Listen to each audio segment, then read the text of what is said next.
ইরানের সঙ্গে যুদ্ধে যুক্তরাষ্ট্র কি সত্যিই 42টি সামরিক বিমান ও ড্রোন হারিয়েছে? নতুন এক তালিকা ঘিরে শুরু হয়েছে বড় আলোচনা।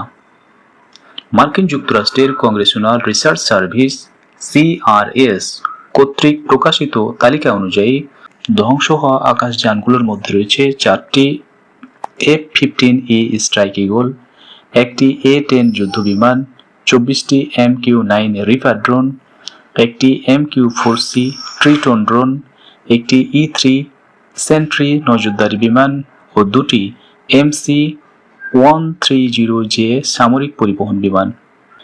এর বাইরেও 7টি KC-135 জ্বালানিবাহী বিমানের মধ্যে 2টি ধ্বংস ও 5টি ক্ষতিগ্রস্ত হয়েছে। পাশাপাশি ইরানের বিমান বিধ্বংসী গোলার আঘাতে একটি F-35 যুদ্ধবিমান এবং ছোট অস্ত্রের গুলিতে একটি HH-60W হেলিকপ্টার ক্ষতিগ্রস্ত হওয়ার তথ্য ওই নথিতে উল্লেখ করা হয়েছে। লাইক এবং সাবস্ক্রাইব করতে ভুলবেন না।